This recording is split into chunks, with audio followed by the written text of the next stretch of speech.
আমি একটা প্রোগ্রামে গেছিলাম, প্রোগ্রামে আমি চিন্তা করতেছি কিরে এরা তো আমারে বলছে অন্য কথা, এখানে স্টেজের মধ্যে হুজুর যারা বসে আছে এ তো সব অসম্ভব নুরি নুরি চেহারা। আমি আর ভিতরে ঢুকতে ইচ্ছে, কারণ এই সুহবতের মধ্যে বসলে ভিতর জ্বলে যায়, এই সুহবতের মধ্যে বসলে ভিতর জ্বলে যায়। হযরত ইয়াহইয়া বিন মুআজ বলেছেন, বেটা তিন ধরনের মানুষের সুহবতে কখনো বসবি না।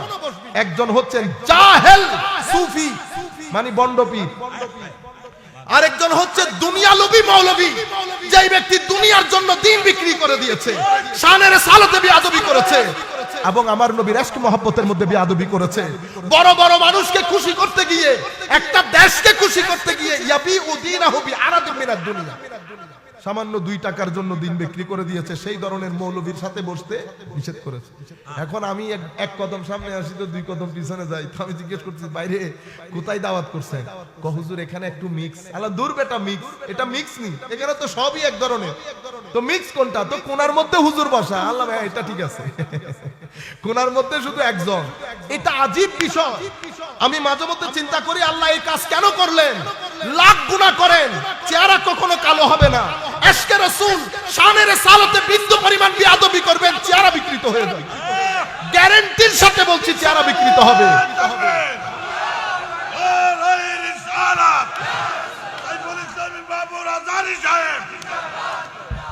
এখনো একজন বসে আছে, আমাদের মুরব্বীরা চলে গেছেন। হাশিম শাহ হুজুর বসতেন, জালালউদ্দিন আল কাদেরী বসতেন, নঈমী শাহ হুজুর বসতেন। চেহারা 14 তারিখের চাঁদের মতো কিল কিল কিল কিল করত। আর এক স্টেজের মধ্যে লোক বসে। টিভি চ্যানেলগুলোর মধ্যে আপনারা খুলেন, টিভি চ্যানেল, এই কিছুদিন পরে মাহে রমজানের অনুষ্ঠান। আমি কাউকে বড় ছোট করার জন্য না, আমি আপনাদেরকে বুঝাতে চাচ্ছি। আপনারা বলেন না হুজুর আমরা কেমনে বুঝবো কে ভালো কে মন্দ? আপনাকে বুঝতে হয় না। Face is the index of mind, এটা তো আপনাদের কাছ থেকে শিখছি আমি। মানে face is the mirror of mind. আপনার ভিতরে যদি নালা নর্দমা থাকে, এটা চেহারার মধ্যে কি বের হবে? এটা বের হবে। এখানে নূর থাকবে, নূর প্রেজেন্ট হবে, রিপ্রেজেন্ট হবে, এটা নুরানি হবে। আর এখানে যদি নালা নর্দমা থাকে, চেহারার মধ্যে সেটা ভেসে উঠবে। এখন আপনার দায়িত্ব বাংলাদেশের টর্চ লাইট মেরে মেরে খুঁজেন। আর আপনি যদি না চিনেন, আপনি আমাকে নিয়ে চলেন। কোটি মানুষের মধ্যে আমি আপনাকে বলবো কার সিনার ভিতরে আমার নবীর শানে বেয়াদবি আছে। আমরা তো আমার ভাই ব্যাংকে জব করে, সে আমারে বলতেছে দুরু তুমি বাদ দাও, তুমি আমার এখানে হাঁটাই দাও, আমি বুঝতে পারবো কার কার ভিতরে আমার নবীর শানে বেয়াদবি আছে। ও আমাদের মুরব্বীদের চেহারা দেখেন, ইনারা যখন দুনিয়া থেকে চলে যান মুস্কি হাসি থাকে না, চেহারা হলুদ রঙের হয় কেন? ও ভাই শানের আমার নবীর মহব্বত বড় আজিব, বড় আজিব। আমরা এত গুনাহ করি, এত গুনাহ করি, এত গুনাহ করি, আমাদের চেয়ে তার বড় গুনাহগার কেউ নাই। কিন্তু দেখেন এরপরও আল্লাহ রাব্বুল আলামিন, আচ্ছা আরেকটা না বললাম, আল্লাহুম্মা সাল্লি আলা সাইয়্যিদিনা মাওলানা মুহাম্মদ ওয়া আলা আলি সাইয়্যিদিনা মাওলানা মুহাম্মদ। আখেরি কথার মধ্যে এসে গেছি। সম্মানিত উপস্থিতি, 89 বার প্রত্যেক জায়গার মধ্যে আমার নবীর আদব শিখিয়েছেন আল্লাহ। কেন? এটা আপনার ঈমানের প্রাণ। এটার মধ্যে যদি গন্ডগোল হয়ে যায়, ঈমান আর ঈমান থাকে না। পবিত্র কোরআনের মধ্যে সূরাতুল কাফিরুন একটা সূরা আছে না? এটা কি অনেক বড় সূরা? না, কয়েকটা আয়াত না, ছোট সূরার মধ্যে অন্যতম। সূরা কোরআনের মধ্যে সূরা মুনাফিকুন আছে না?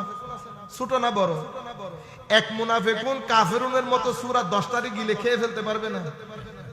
কেন করেছেন? আমার আল্লাহ সূরা কাফিরুনের মধ্যে ওই আপনারা মাছকে রান্না করার সময় ডানে বামে দিয়ে ভালো করে করেন না? সূরা মুনাফিকুনের মধ্যে আল্লাহ মুনাফিকদেরকে ডানে বামে উত্তরে দক্ষিণে আমাদেরকে বোঝানোর জন্য এরা মুনাফিক। শেষ পর্যন্ত আপনি যদি সামারাইজ করেন মুনাফিক কারা, যার ভিতরে নবীর ব্যাপারে বেয়াদবি আছে সে মুনাফিক। তাহলে ইয়া আইয়ুহাল্লাযীনা আমানু ইস্তাজিবু লিল্লাহ, আপনি নামাজে আমার নবী ডেকেছেন, আপনি নামাজে সাড়া দেবেন। আমার আল্লাহ কি বলেছে জানেন? আমার আল্লাহ বলেছে যদি নামাজে তুমি সাড়া দাও নবীর ডাকে, লিমা ইউহয়িকুম, এটা তোমাদের ঈমানের মধ্যে জিন্দেগি দান করবে। তোমাদের মুর্দা ঈমান জিন্দা হবে যদি নামাজের মধ্যে আমার নবীর ডাকে সাড়া দাও। এটার আদলে একটা হাদিস বলি, আমাদের বক্তব্য শেষ।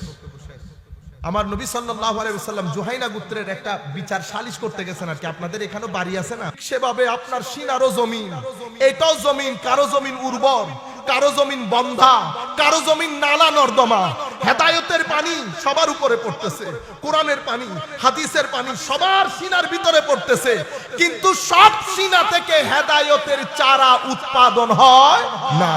কাদের সিনা থেকে হেদায়েতের চারা উৎপাদন হয়? যাদের সিনা উর্বর। কাদের সিনা উর্বর?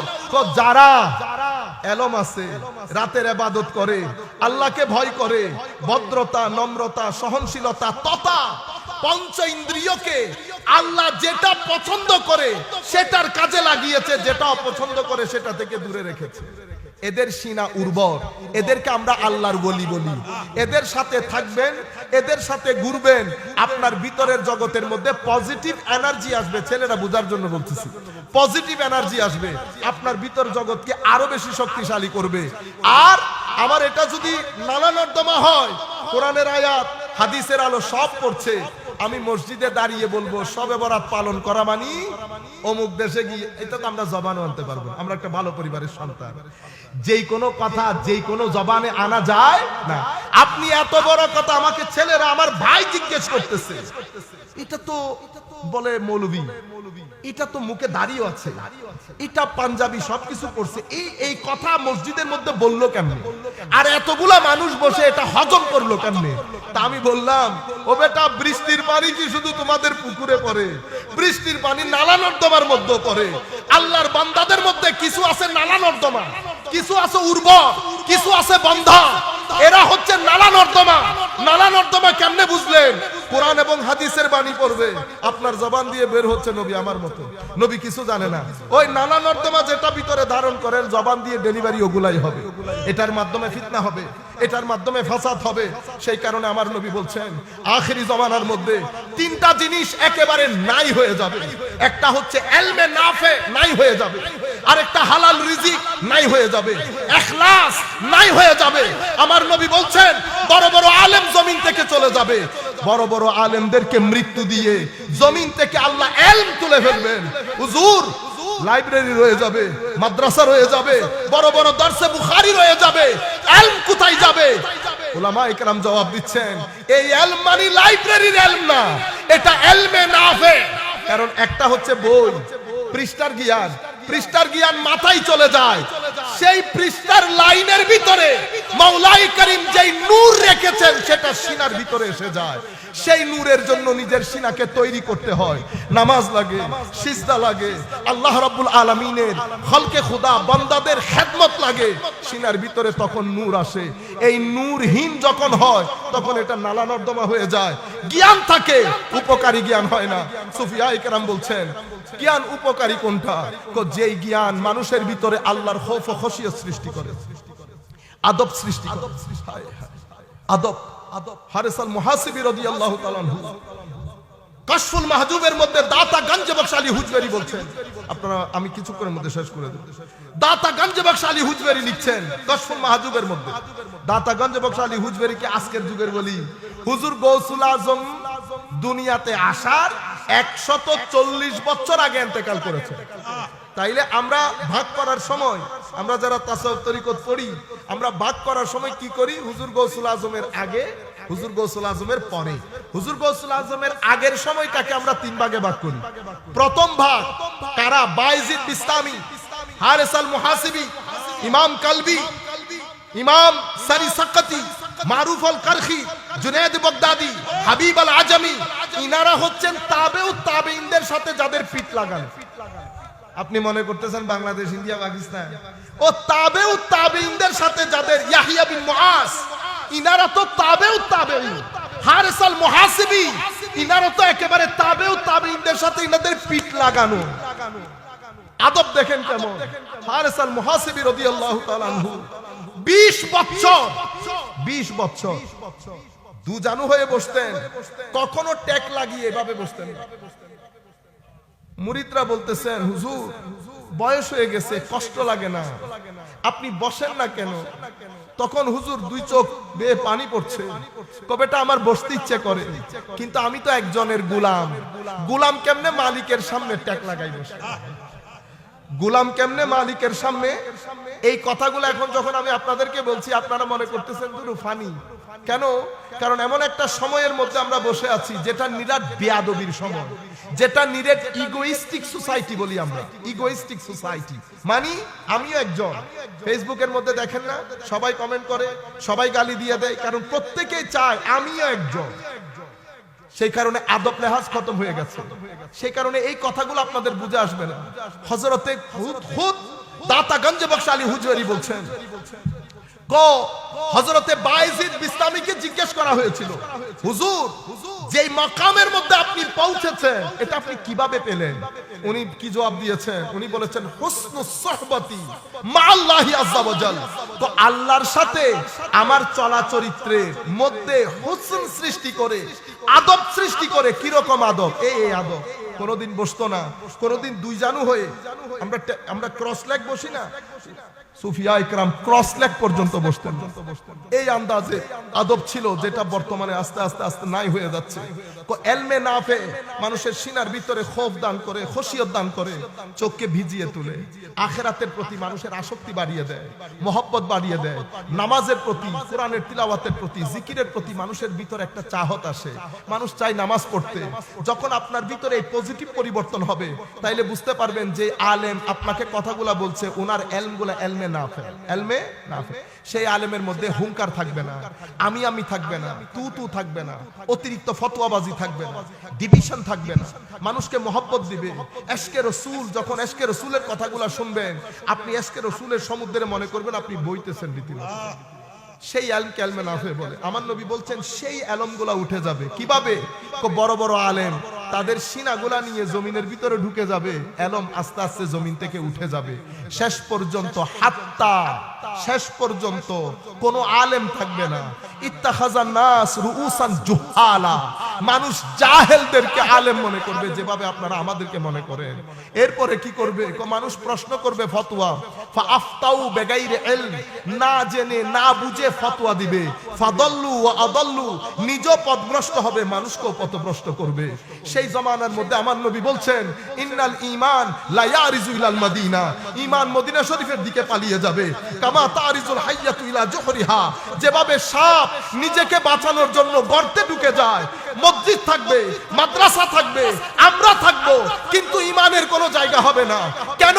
কারণ ঈমান ইশকে রাসূলের নাম, ঈমান খৌফ ও খাশিয়াতে রাব্বানির নাম, ঈমান মুহাব্বতে আলে বাইতের নাম, ঈমান তাজিমে সাহাবায়ে কেরামের নাম, ঈমান মিসবতে আউলিয়ার নাম, ঈমান ইখলাসের নাম, ইশকের নাম, আদবের নাম, ফানার নাম, তাওয়াদু, ইনকিসারি, ওয়ারা, তাকওয়া, খৌফ, খাশিয়াত, এগুলোর নাম ঈমান। কিন্তু সেই ঈমান আজকের যুগে আর এখন আমরা আরেক দান্দায় চলে গেছি। সম্মানিত উপস্থিতি, এখন সময় এসেছে আমরা ফিরে আসি জায়গায়। কেন? কারণ কবরের দুনিয়ার কথা আমি আপনাদেরকে বলবো না, আমার আল্লাহ বড় দয়ালু, কবরে আমার আল্লাহ আপনাদেরকে ক্ষমা করে দেবেন। আমি দুনিয়ার কথা আপনাদেরকে বলতেছি। আপনারা এখনো আমার বয়সী, আমার চেয়ে কম বয়সী যারা আছেন, আপনারা বেটা শান্তি পাবেন না। আপনারা যেটা মনে করতেছেন পৃথিবী সেরকম না। আমাদের মা বাবারও একটা ভুলের মধ্যে আছে। ছেলেকে মানুষের মতো মানুষ করানোর জন্য আমি শহরে চলে গেছি, আত্মীয় স্বজন ছেড়ে দিয়েছি। আপনি বুঝেনই না মানুষ কাকে বলে। আপনি ঘরের মধ্যে বসে নিজেকে আগে জিজ্ঞেস করেন, মানুষ আপনি কি কি জিনিস আছে আপনার ভিতরে? আপনাকে আল্লাহ পঞ্চ ইন্দ্রিয় দিয়েছেন, আপনাকে আল্লাহ ব্রেইন দিয়েছেন, আপনাকে আল্লাহ মন দিয়েছেন, আপনাকে আল্লাহ শরীর দিয়েছেন। যেই লেখাপড়া আপনি করবেন, যেটাই আপনি পড়বেন, আপনার এই চার জায়গার উন্নতি করতে হবে। যদি আপনার লেখাপড়া শুধু আপনাকে ম্যানেজার বানায়, কি বানায়? ম্যানেজার, মানি মেশিন। ভূত আছে না, ভূত, ভূত কি কাজ করে? কার্ড দিবেন, টাকা বের করবে। ভূত কি বলবে, আর বাইরে তোর অনেক টাকা দরকার, ধর তুই আরেকটু বেশি দাও, বলবে? বলবে না কোনো। সেই কারণে সে ভূত, সে কখনো আপনার প্রয়োজনে আসবে না। আপনারা বুঝতে পেরেছেন? আমি কিন্তু ভূত না, আমি মানি মেশিন না। ঢাকা বিশ্ববিদ্যালয়ে আমরা মানি মেশিন তৈরি করার জন্য বানাই না, আমি মানুষ বানানোর জন্য বানাইছি। If you cannot perform your responsibility, this is up to you. But university, আমরা বলি না ইউনিভার্সিটি, আপনারা দেখেন ইউনিভার্সিটি বলে কাকে? ইউনিভার্সিটি বলে যেই প্রতিষ্ঠানে গিয়ে আপনি এবং আপনার সোসাইটি একটা সিভিল সোসাইটিতে পরিণত হবে। নিজের রাইটস বুঝবো, রেসপন্সিবিলিটিস বুঝবো, বড় বুঝবো, ছোট বুঝবো, আমার অধিকার বুঝবো, সেটাকে বিশ্ববিদ্যালয় বলে। বিশ্ববিদ্যালয় তো this is not their duty to make you a money machine. এটা তো আপনাকে ম্যানেজার বানানোর দায়িত্ব না, কিন্তু আমরা এখন ম্যানেজার হয়ে গেছি। আমাদের মা বাবারও সেটা চাচ্ছেন আমরা মানি মেশিন হই। মনে রাখবেন, আমি মানি মেশিন না, আমি মানুষ। আমার ভিতরে মন আছে, আমার শরীর আছে। শিক্ষা যেটা দিবেন সেটা আমার শরীর, আমার মন, আমার চোখ, আমার ব্রেইন একসাথে ডেভেলপ করতে হবে। সেই কারণে আমার ধর্মের শিক্ষা ছাড়া আপনি যদি অন্য কাউকে ডেকে এনে শিক্ষার পলিসি বানান, তাহলে আপনি ঠকে যাবেন যেভাবে আমেরিকা ঠকে গেছে। অক্সফোর্ড তো আমাদের দেশে না, হার্ভার্ডও আমাদের দেশে না। তাহলে হার্ভার্ড আমেরিকার মধ্যে সবচেয়ে ভালো শিক্ষা ব্যবস্থা না? তো সবচেয়ে ভালো শিক্ষা ব্যবস্থা, আমি তো হার্ভার্ডকে জিজ্ঞেস করব, বেটা কোন শিক্ষা দেশ? আমার এখানে ডিভোর্স রেট বেড়ে গেল কেন? আমি তো আগামী বছর থেকে আমাকে যদি শিক্ষামন্ত্রী বানানো হয়, আমি তো 2 বছরের মধ্যে সবকিছু কাট করে দেব। কারণ আমি সোসাইটি দেখব, তুমি আমাকে এনশিওর করতে হবে তোমার শিক্ষা ব্যবস্থার কারণে আমার এখানে ক্রাইম কমতেছে, ডিভোর্স কমতেছে, ডিপ্রেশন কমতেছে। তুমি যদি আমার সোসাইটির ডিপ্রেশন কমাইতে না পারো, তুই কি লাউটা করবা? তুমি, আমি কেন তোমাকে এত টাকা দিব? শিক্ষক 2 লক্ষ টাকা বেতন নিচ্ছে, $2 লাখ। তো $2 লাখ বেতন নিয়ে আমি আপনার কলা খাওয়ানোর জন্য দিছি। আমার ডিভোর্স রেট কমতে হবে, ক্রাইম রেট কমতে হবে, ড্রাগ ডিলিং কমতে হবে, আমাদের ছেলেদের ক্রেজিনেস কমতে হবে। আপনারা এখন কিশোর গ্যাং বলেন না, কমতে হবে। যদি শিক্ষা এটা কমাইতে না পারে, তাহলে আমি সবাইকে নিয়ে বসতে হবে, আমার শিক্ষার মধ্যে কোন গন্ডগোল আছে, নতুবা এটা কমতেছে কিনা। তো সে আমাকে জিজ্ঞেস করবে আপনার কাছে কোন শিক্ষা ব্যবস্থা আছে? আমি বলবো আমি তোরে দেখাই আমার নবী যে শিক্ষা ব্যবস্থা দিছে বদরের যুদ্ধ অথবা অন্য একটা যুদ্ধের মধ্যে। পানির সংখ্যা 3 জন সাহাবায়ে কেরাম প্রায় শহীদ হওয়ার পথে। একজনের কাছে পানি এনেছে, উনি বলছেন বেটা আমার কাছে না, আমার পাশের ভাই, ওর গুঙ্গানির আওয়াজ শুনতেছি, পানি ওর কাছে নিয়ে যাও, ওর পানি বেশি প্রয়োজন। তখন ওর কাছে নিয়ে গেছে। এভাবে 3 জন সাহাবী পানি না খেয়ে শহীদ হয়েছে। পানি না খেয়ে শহীদ হয়েছেন। আমার নবীর দরবারে গ্রাম থেকে কিছু সাহাবায়ে কেরাম এসেছে, উস্কো কুস্কো মুখ, বোঝা যাচ্ছে দীর্ঘদিন খাই নাই। আমার নবীর চেহারা পরিবর্তন হয়ে গেছে। আমার নবী সাহাবায়ে কেরামকে ডেকে বলতেছে মদিনার অলিতে গলিতে এলান করো, যাদের ঘরে যা কিছু আছে তারা যেন আমার দরবারে নিয়ে আসে। এটা শোনার পরে সমস্ত সাহাবায়ে কেরাম যার ঘরে যা ছিল আমার নবীর সেহনে পাকের মধ্যে পাহাড়ের স্তূপ করে ফেলে। খাদ্যের পাহাড় দেখে মদিনাওয়ালা নবীর চেহারার মধ্যে 14 তারিখের চাঁদের রোশনি দেখা দিয়েছে। আমার নবী হেসে দিয়েছেন, সুবহানাল্লাহ। এটাকে বলে শিক্ষা ব্যবস্থা। বেটা, যেই শিক্ষা ব্যবস্থা আপনি শিক্ষিত, আপনি উন্নত করেছেন, আমাদের মা বাবাদের সংজ্ঞাই পরিবর্তন হয়ে গেছে। কি ছেলে অনেক টাকা পয়সা করেছে, ছেলে টাকা পয়সা করলে উন্নত বলে না। সেই ছেলে উন্নতি করেছে যেই ছেলের মাধ্যমে আপনার এলাকার উপকার সাধিত হয়, যেই ছেলের মাধ্যমে গরিব আত্মীয় স্বজন পাড়া প্রতিবেশীর উপকার সাধিত হয়, সেই ছেলেকে বলে উন্নতি করেছে। রয়ে গেল টাকা পয়সা। টাকা পয়সা হলে সেটাকে উন্নতি বলে না, মানি মেশিন বলে। আমার শিক্ষা ব্যবস্থা আমাকে মানি মেশিন করছে। নাই এখন আমার নবীর সেই কথাগুলো বলার। কাশ যদি সুযোগ পাইতাম আমার নবীর শিক্ষা ব্যবস্থা তুলে ধরতাম। পৃথিবী ইচ্ছা করলে গ্রহণ করবে, ইচ্ছা করলে বর্জন করবে। আমার নবীর শিক্ষা ব্যবস্থা 10 বছর মদিনা শরীফ, জঙ্গে বদর, বদরের যুদ্ধে আমার নবী কিছু সংখ্যক যুদ্ধবন্দী এসেছে। আমার নবী তো হত্যা করতে আসে নাই। যুদ্ধবন্দীর আন্তর্জাতিক আইন ছিল they have to be killed, end of the story. তাদেরকে হত্যা করা হবে। আমার নবী বলছেন আমি তো হত্যা করার জন্য আসি নাই। হত্যা করে ফেললে আমি আর রাহমাতুল্লিল আলামিন হলাম কেমনে? আমার নবী ফাঁক ফোকর খুঁজতেছে। স্টেট দেশেরও তার অত টাকা নাই এদেরকে পালবে। আমার নবী ফাঁক ফোকর খুঁজতেছে। পরে আমার নবী বলতেছেন তোমরা এদিকে আসো, আমার মদিনা শরীফের 10টা ছেলেকে যদি অক্ষর জ্ঞান দিতে পারো তুমি স্বাধীন। আমার মদিনা শরীফের 10টা বালককে যেই ব্যক্তি অক্ষর জ্ঞান দিতে পারবে সে স্বাধীন। এটা ছিল পৃথিবীর ইতিহাসের প্রথম লিটারেসি মুভমেন্ট, শিক্ষা আন্দোলন। বলার কেউ নাই। আমরা এখন ইংরেজি নাম খুঁজি, কারণ ইংরেজি বলতে আমরা স্বচ্ছন্দ বোধ করি।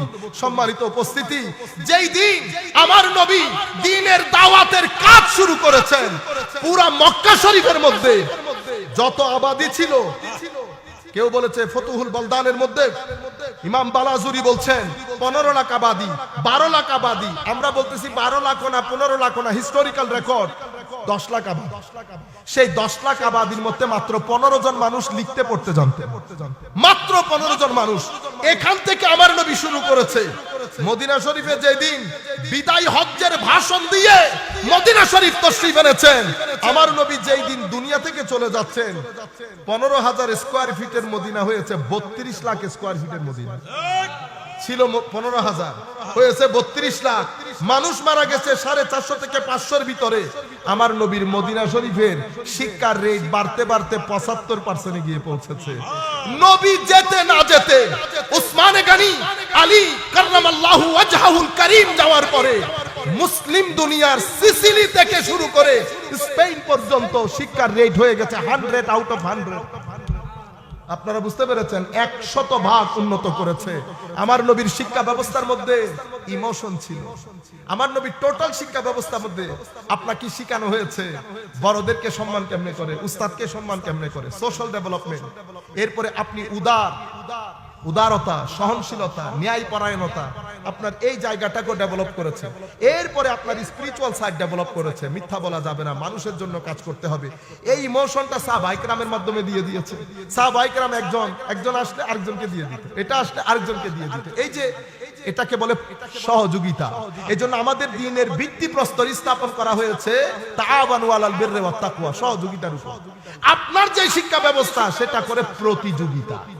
আপনি যখন প্রতিযোগিতা করবেন, কখন আপনি আমরা থেকে আমিতে পরিণত হবেন আপনি চিন্তা করতে পারবেন না। এখন মানুষ কম, পৃথিবী 600 কোটির চেয়ে বেশি মানুষ, কিন্তু আমরা প্রত্যেকে দিন দিন আমরা থেকে আমিতে পরিণত হচ্ছে। আমরা একাকী হয়ে যাচ্ছি। আমার নবী সেটা চান নাই। পাঞ্জেগানা নামাজের ব্যবস্থা করেছেন যেন আমরা থাকি, জুমার ব্যবস্থা করেছেন আমরা থাকি, আন্তর্জাতিক পর্যায়ে আমাদেরকে আমরা করার জন্য হজের ব্যবস্থা করে দিয়েছেন আমরা যেন আমরা থাকি। আমাদের বক্তব্য শেষের দিকে সম্মানিত উপস্থিতি, যেখান থেকে কথাগুলো শুরু করেছিলেন ইয়া আইয়ুহাল্লাযীনা আমানু বলে আমার নবীর আদব শেখানো হয়েছে। ছেলেদের অন্তর থেকে এখন ছেলেরাও বলতেছে মা বাপকেও তো সম্মান করে না, বড়কেও সম্মান করে না, করতে করতে আমার নবী পর্যন্ত এসেছে। কেন? কারণ আমি ইগো, আমি কেন সম্মান করব? আমি কি কম? আমি করতে করতে মা বাবার সাথে বেয়াদবি করছেন, বেয়াদব। আমার নবীর সাথে বেয়াদবি করবেন, বেঈমান। আপনি যদি পুরা দুনিয়া উল্টায়ও দেন, ঈমান আসবে না। মনে রাখবেন, আমল। ধরেন আপনার জিন্দেগিতে আপনি নামাজ পড়েন নাই, পৃথিবীর কোন আলেম বলতে পারবে না যে আপনি জাহান্নামী। কি বলতে পারবে? নামাজ না পড়লে জাহান্নামে যেতে হবে, এটা বলতে পারবে। তো হুজুর উনি তো পড়েন না, উনি জাহান্নামে যাবেন না, এটা তো বলতে পারবো না। উনারটা বলতে পারে, এটা বলে কুফর বিত্তাঈন। আমাদের যারা জুনিয়র উলামায়ে কেরাম আছেন বুঝতে হবে বেটা। একটা হচ্ছে মান তারাকা সালাতান মুতাআম্মিদান ফাকাত কাফার, যারা ইচ্ছাকৃতভাবে নামাজ ছেড়ে দিয়েছে কুফর। হুজুর উনি ছেড়ে দিয়েছেন, ওনাকে কাফের বলা না, ওনাকে তো কাফের বলা যাবে না। উনি কি সেটা আল্লাহ পাক ভালো জানেন। এটাকে বলে কুফর বিত্তাঈন, তাইন করা যাবে না। আচ্ছা, জিন্দেগিতে আমল করে নাই, আপনি তাকে জাহান্নামী বলতে পারবেন না। কত রতি মহারতিকে আল্লাহ তুলে জান্নাতে তুলে দিয়েছেন, কিসের কারণে? এক ব্যক্তি, আমার নবী মেরাজের মধ্যে ঘুরতেছে, ও একজন দেখতেছে খালি ঘুরে, ওরে বাপ রে বাপ। আমার নবী জিজ্ঞেস করছে, জিবরিল তো একেবারে চৌধুরীর পোলা, কি ঘটনা? হুজুর দুনিয়াতে এর একটা গাছ ছিল মানুষের চলাচলের রাস্তা, সে মানুষের কষ্ট লাঘব করার জন্য গাছটা কেটে ফেলেছে। লাকাদ রাআইতু রাজুলান ইয়াতাকাল্লাবু ফিল জান্নাতি ফি শাজারাতিন কাতাআহা মিন যাহরিত তারিক আও কামা ক্বালা নবী সাল্লাল্লাহু আলাইহি ওয়াসাল্লাম। শুধু এই কাঁটা যুক্ত গাছ কেটে ফেলার কারণে আল্লাহ তাকে জান্নাতে দিয়ে দিয়েছে। এটা তো আমরা সবাই জানি। বনী ইসরাইলের এক মহিলা সারা রাত ইবাদত করত, সারা দিন রোজা রাখত, শুধু একটা বিড়ালকে না খাদ্য না দেওয়ার কারণে, বিড়ালটা মরে যাওয়ার কারণে কোথায় গেছে ইবাদত? আমার আল্লাহ তুলে জাহান্নামে নিক্ষেপ করেছে। একই হাদিসের মধ্যে এসেছে বনী ইসরাইলের আরেক মহিলা খারাপ কাজ করত, আসার পথে একটা কুকুরকে দেখেছে, জিহ্বা বের করে দিয়েছে, পানির তৃষ্ণায় পানি পান করিয়েছে, আল্লাহ তাকে জান্নাত দিয়েছে। কোন মায়ের ছেলে জিজ্ঞেস করতে পারছে আল্লাহ এত গুনাহ করার পরে জান্নাত কেন দিলেন? কেউ জিজ্ঞেস করার নাই। কে কোন কাজে আটকে যায় আর কে কোন কাজে ছাড় পেয়ে যায়, আল্লাহুম্মা সাল্লি আলা ইমাম নববী তাবের হাদিসের কিতাবের মধ্যে ইমাম নববী একটা হাদিস এনেছেন। সেই হাদিসের মধ্যে আমার আল্লাহ একজনকে জিজ্ঞেস করতেছে, তোমার জীবনে কোনো ভালো কাজ আছে? কহ আল্লাহ বহুত চিন্তা করে দেখছে আমার জীবনে কোনো ভালো কাজ নাই। চিন্তা করে দেখো আছে কিনা। তখন সে বলতেছে, আল্লাহ আমি মানুষকে টাকা ধার দিতাম, আমার মানুষ যখন পাঠাইতাম টাকা কালেক্ট করার জন্য, তো আমি তাদেরকে বলে দিতাম, দেখো কোনো গরিব শরীফ মানুষ যদি টাকা দিতে না পারে তো জোর করিও না। তো আল্লাহ জিজ্ঞেস করতে, তুমি এটা কেন করতা? আল্লাহ চিন্তা করছি গরিব শরীফ মানুষ টাকা দিতে না পারলে এটা জোর করে লাভ কি? এতটুকুন বলার কারণে আমার আল্লাহ তাকে মাফ করে দিয়েছে। তুই আমার বান্দার জন্য এত দয়া রাখিস, তোরে মাফ করে দিলে আমার কি আসে আর যাবে? বনি ইসরাইলের আরেক ব্যক্তি সন্তানদেরকে বলেছে, আমি মারা গেলে তোরা আমাকে পুরে আমার ছাইগুলা সমুদ্রে নিক্ষেপ করবে। আমার আল্লাহ ফেরেশতা পাঠিয়ে স্ট্রাকচার দিয়ে রূহ দিয়ে তাকে আবার জিন্দা করে জিজ্ঞেস করেছে, তুই এই কাজ কেন করবি? ভয়ে আল্লাহ, আমি অনেক গুনাহগার আল্লাহ, আমার মৃত্যু যখন নিকটে এসেছে আমি চিন্তা করেছি আল্লাহ যদি আমাকে পায় আল্লাহ জানে আমাকে কি করে। আমার আল্লাহ কান্দে, হায় হায়, আল্লাহ তার কাঁদতেছেন। আমি আপনাদেরকে ইমোশনটা বোঝানোর জন্য, আশিকের চোখেও পানি, মাশিকের সিনও বিদীর্ণ হয়ে গেছে। আল্লাহ রাব্বুল আলামিন আল্লাহর রেজামন্দির সাগরের মধ্যে ঢেউ উঠেছে। বান্দা কেমনে আমাকে না দেখে এত ভয় করলো? বান্দা তুই আমার এটা চিনলি? আমি সূরা ফাতিহার মধ্যে আমার পরিচয়ের মধ্যে জাব্বার বলি না, আর রহমান আর রহিম বলেছি, রব পরিচয় দিয়েছি। তুই আমাকে শুধু জাব্বার মনে করলি, যা তোরে মাফ করে দিলাম। কেউ কি কিছু বলার আছে? আমার আল্লাহ তারেও মাফ করে দিল। আমি আপনাদেরকে বলতে চাচ্ছি, আমলের বড়াই না, তবে তার মানে কি নামাজ ছেড়ে দেব না? কেন? কারণ রহমত করবেন আল্লাহ আমল থাকলে, আমল না থাকলে আল্লাহ রহমত করবেন না। আর আল্লাহর রহমত বাদে মুক্তিও পাওয়া যাবে না। সম্মানিত উপস্থিতি, কিন্তু আকীদা এমন একটা জায়গা, এখানে যদি আপনি 19-20 করেন, 19-20, তাইলে কি হয়ে গেলেন? ওই আমার আল্লাহ বলছেন, তাহবাতা আমালুকুম ওয়া আনতুম লা তাশউরুন, তোমার আমল নষ্ট হয়ে যাবে, তুমি টেরও পাবে না। কেন টের পাই না? এই জন্য গুস্তাখে রাসূলের তাকদীরে তওবা থাকে না। সাধারণ গুনাহগার যারা, তারা বুঝে তারা যে গুনাহ করতেছে, সেজন্য তারা তওবাও করে। গুস্তাখে রাসূলের বোধ শক্তি কেড়ে নেন আল্লাহ। বোধ শক্তি, বোধ মানে আপনার বুঝার ক্ষমতা। যতগুলো ব্যক্তি আলেম তাদের দিলে আল্লাহ রাসূলের বিরুদ্ধে বেয়াদবি আছে, চেহারাগুলা দেখছেন? এই চেহারাগুলা কি? আমি একটা প্রোগ্রামে গেছিলাম, প্রোগ্রামে আমি চিন্তা করতেছি, কিরে এরা তো আমারে বলছে অন্য কথা, এখানে স্টেজের মধ্যে হুজুর যারা বসে আছে তো সব অসম্ভব নুরি নুরি চেহারা।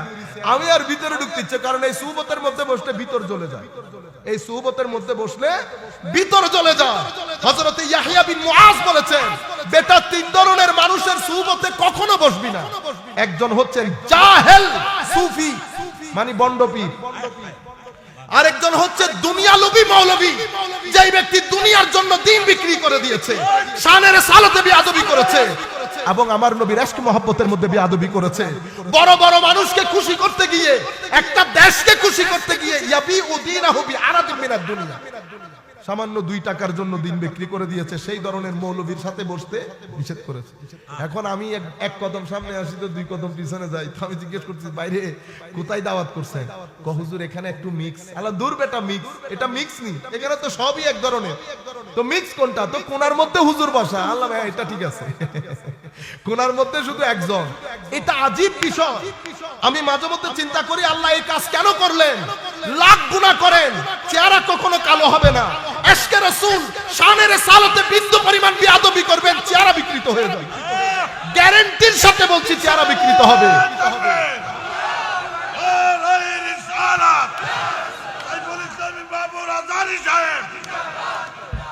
এখনো একজন বসে আছে, আমাদের মুরব্বীরা চলে গেছেন।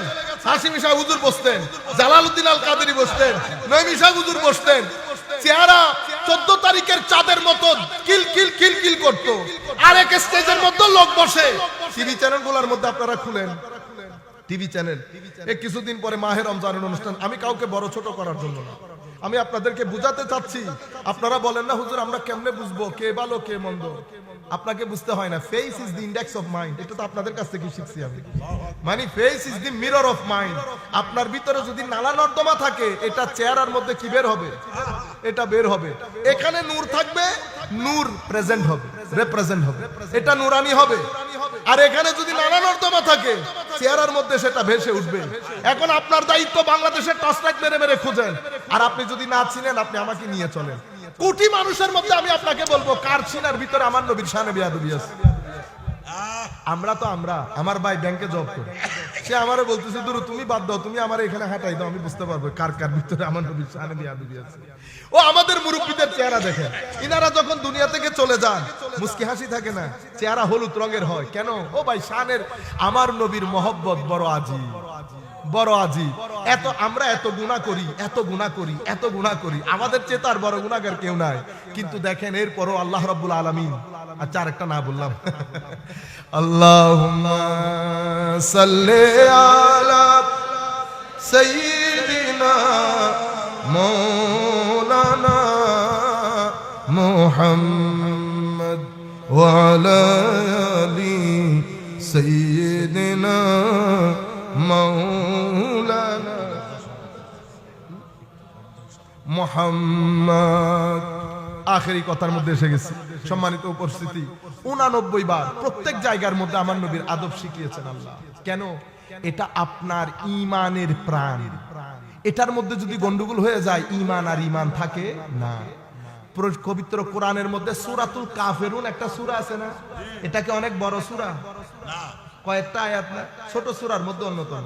সূরা কোরআনের মধ্যে সূরা মুনাফিকুন আছে না? ছোট না বড়? এক মুনাফিকুন কাফিরুনের মতো সূরা 10টারই গিলে খেয়ে ফেলতে পারবে না।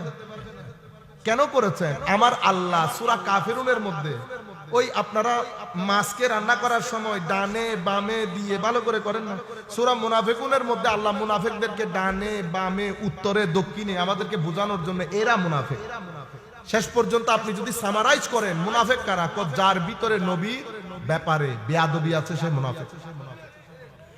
তাহলে ইয়া আইয়ুহাল্লাযীনা আমানু ইস্তাজিবু লিল্লাহ, আপনি নামাজে আমার নবী ডেকেছেন, আপনি নামাজে সাড়া দেবেন। আমার আল্লাহ কি বলেছে জানেন? আমার আল্লাহ বলেছে যদি নামাজে তুমি সাড়া দাও নবীর ডাকে, লিমা ইউহয়িকুম, এটা তোমাদের ঈমানের মধ্যে জিন্দেগি দান করবে। তোমাদের মুর্দা ঈমান জিন্দা হবে যদি নামাজের মধ্যে আমার নবীর ডাকে সাড়া দাও। এটার আদলে একটা হাদিস বলি, আমাদের বক্তব্য শেষ। আমার নবী সাল্লাল্লাহু আলাইহি ওয়াসাল্লাম জুহাইনা গোত্রের একটা বিচার সালিশ করতে গেছেন আর কি। আপনাদের এখানেও বাড়ি আছে না?